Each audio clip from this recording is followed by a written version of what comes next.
Bonjour tout le monde, j'espère que cette vidéo va vous faciliter la compréhension de deux algorithmes de tri avancés. Ce sont le tri rapide et le tri par fusion.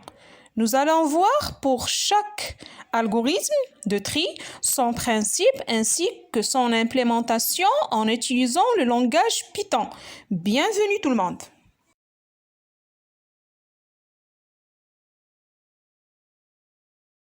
Par définition, le tri rapide, en anglais Quicksort, est un algorithme de tri avancé qui se base sur la méthode diviser pour régner.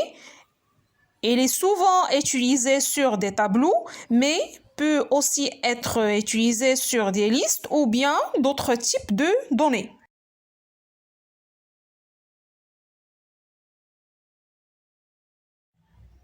Comme vous savez, pour présenter des tableaux en utilisant le langage Python, on utilise le type de données liste.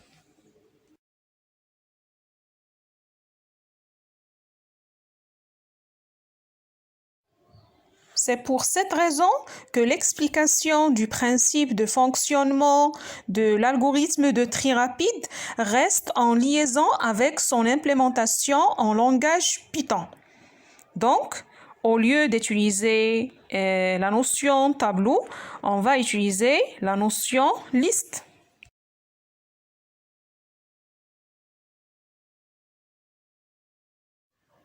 Maintenant, je vais vous expliquer le principe de fonctionnement le plus simple. Donc, l'algorithme peut s'effectuer récursivement comme suit. Le premier élément de la liste à trier est appelé pivot.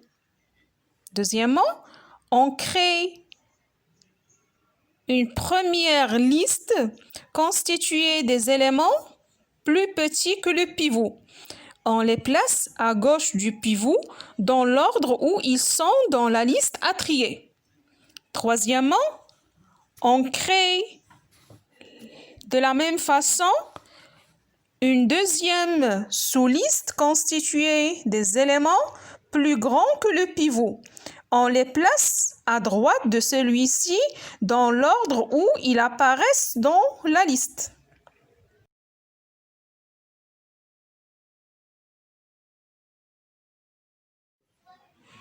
Quatrièmement, on procède de la même façon par récursivité sur les deux sous-listes jusqu'à obtenir des sous-listes d'un seul élément.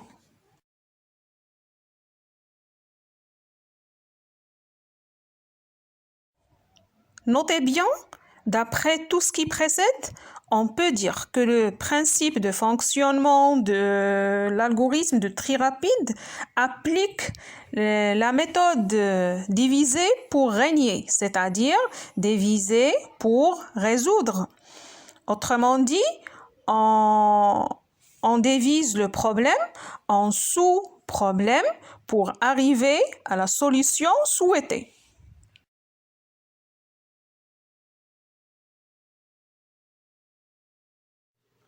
En plus, puisqu'on va appliquer la même procédure sur les sous-listes, on peut utiliser la notion de la récursivité.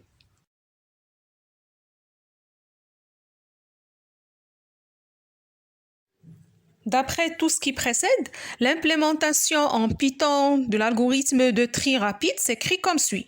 Def tri rapide L, if L égale liste vide, return liste vide. Else, N égale len de L, L1 égale liste vide, L2 égale liste vide, for I in range 1 N, if LI inférieur ou égal L0, L1.append LI, else L2.append LI, L égale tri rapide L1 plus L0 plus tri rapide L2, return L.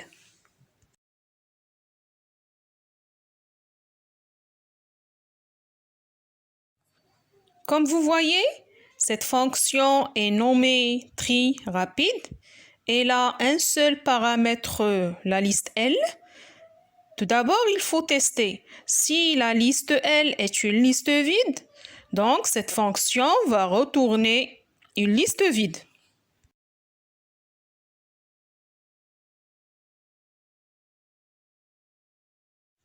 Sinon, c'est-à-dire si la liste L n'est pas vide, N est utilisé pour stocker la longueur de la liste L, N égale len de N.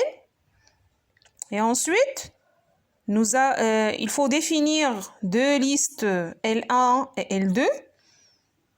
Initialement, sont des listes vides qu'on va l'utiliser par la suite.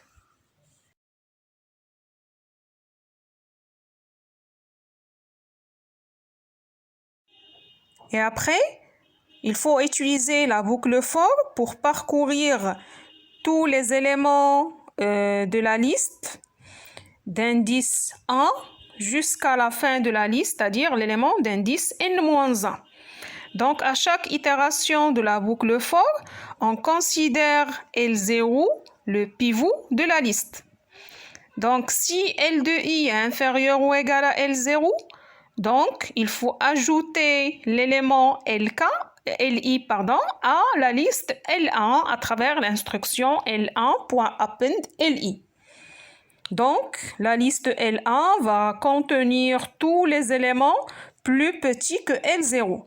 Sinon, c'est-à-dire si Lk est supérieur strictement à L0, donc L2.append Li, c'est-à-dire il faut ajouter l'élément Li à la liste L2, c'est-à-dire que L2, c'est une sous-liste qui va contenir tous les éléments plus grands que le pivot.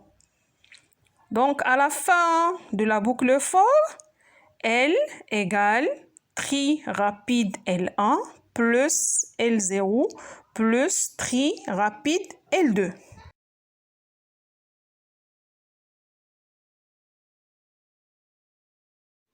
C'est-à-dire que le pivot L0 existe dans le milieu de la liste L et tous les éléments qui sont inférieurs ou égaux à L0 existent à gauche du pivot dans la liste L et tous les éléments qui sont supérieurs au pivot existent à droite de l'élément L0.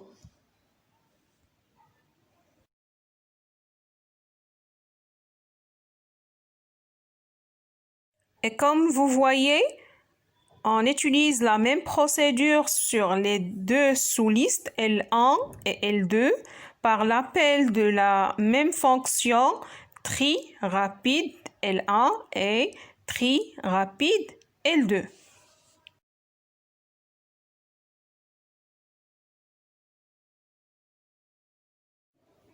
Et aussi, l'appel récursif de la fonction tri rapide sera fait jusqu'à l'arrivée d'une sous-liste à un seul élément.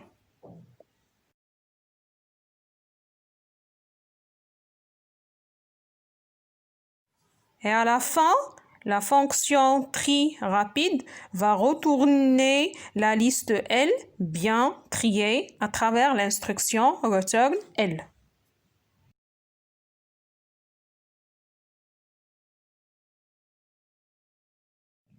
Par définition, le tri par fusion, en anglais merge sorts, est un des premiers algorithmes inventés pour trier un tableau. C'est un algorithme récursif qui utilise le concept de la programmation divisée pour régner.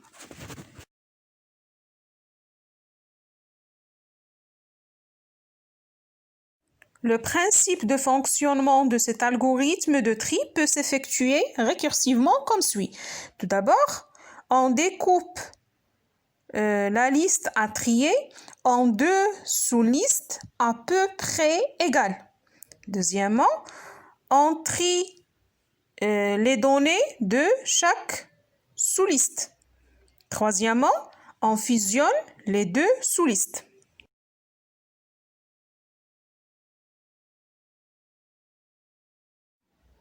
Pour implémenter en Python cet algorithme de tri par fusion, on a besoin de deux fonctions. La première fonction s'appelle fusion, permettant de fusionner deux listes triées, L1 et L2.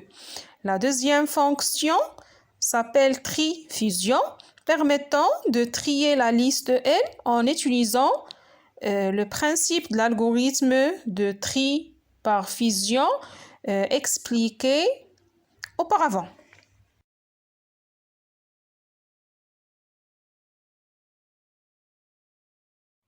La fonction récursive fusion permettant de fusionner deux listes L1 et L2, sachant que ces deux listes sont triées, s'écrit comme suit. Def fusion L1, L2, if L1 égale liste vide, return L2.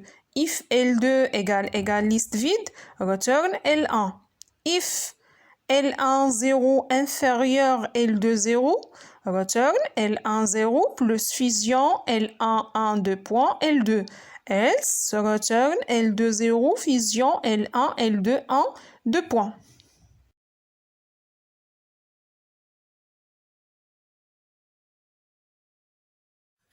C'est-à-dire, si la liste L1 est une liste vide, la fonction fusion retourne la liste L2. Et si la liste L2 est une liste vide, la fonction fusion retourne la liste L1.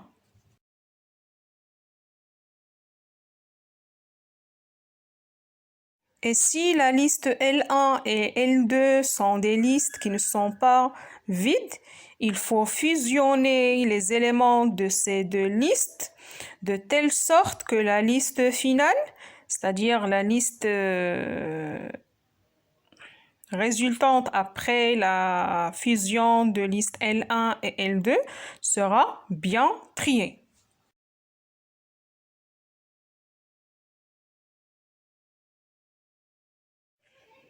Si le premier élément de la liste L1 est inférieur au premier élément de la liste L2, cette fonction va retourner la liste qui va contenir le premier élément de la liste L1 et la liste renvoyée par l'appel récursif de la fonction fusion en utilisant les deux paramètres, c'est-à-dire le reste de la liste L1 et la liste L2. Sinon, c'est-à-dire si T2 0 est inférieur à T1 0, c'est-à-dire le premier élément de la liste L2 est inférieur au premier élément de la liste L1, dans ce cas, cette fonction va retourner la liste qui va contenir le premier élément de la liste L2 plus la liste renvoyée par l'appel récursif de la fonction fusion par les deux paramètres, la liste L1 et le reste de la liste L2, c'est-à-dire tous les éléments sauf le premier élément.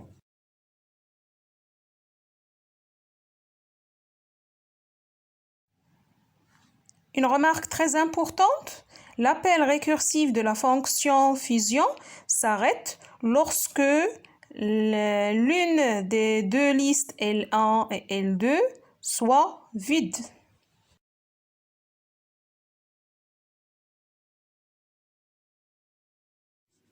La fonction trifusion permettant de trier la liste L en utilisant le principe de l'algorithme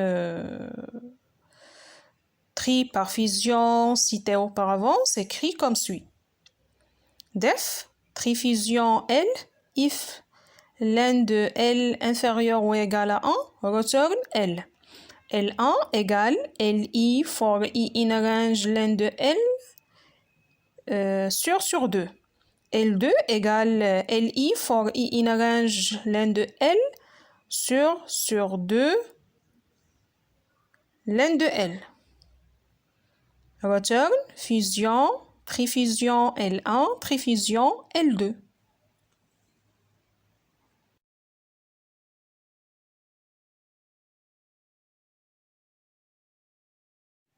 Tout d'abord, il faut tester si la liste L est vide ou bien contient un seul élément. Cette fonction trifusion return retourne la liste L.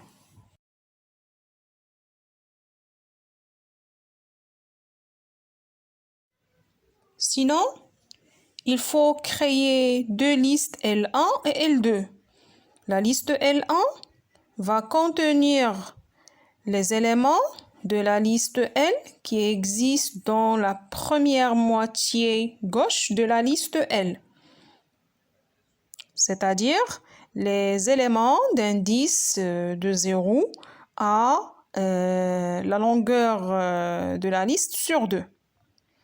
Et la liste L2 va contenir les éléments de la deuxième moitié de la liste L, c'est-à-dire les éléments d'indice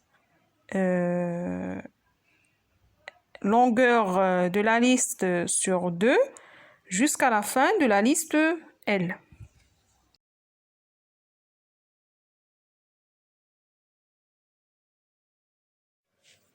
La même procédure sera appliquée sur les sous-listes L1 et L2 par l'appel récursif de la fonction trifusion. C'est pour cette raison qu'on a vu qu'il y a trifusion L1, trifusion L2.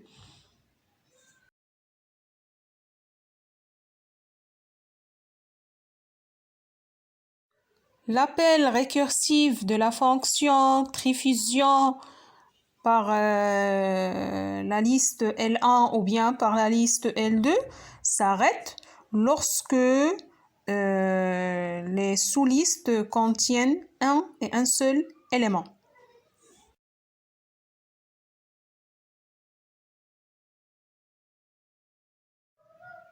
Et après, l'appel de la fonction fusion sera effectué sur ces deux éléments de la liste L1 et de la liste L2.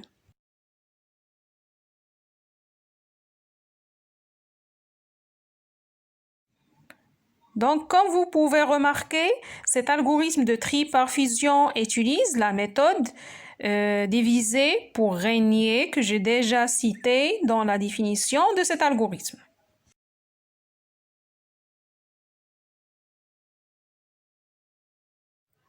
Pour arriver à vous expliquer et vous faciliter la compréhension de cet algorithme de tri par fusion, je vais utiliser l'exemple illustratif suivant.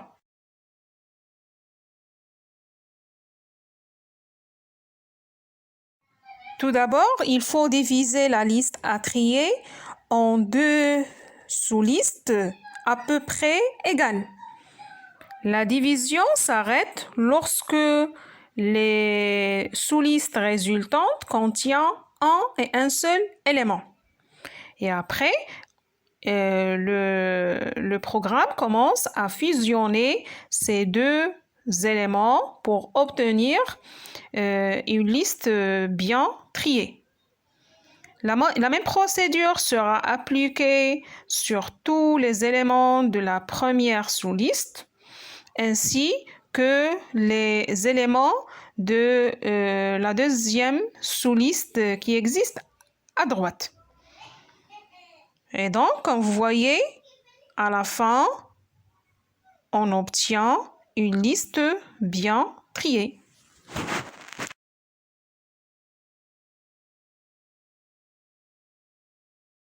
À la fin, j'espère que cette vidéo va vous faciliter la compréhension de ces deux algorithmes de tri avancés et je tiens à vous remercier infiniment pour votre attention et à la vidéo prochaine.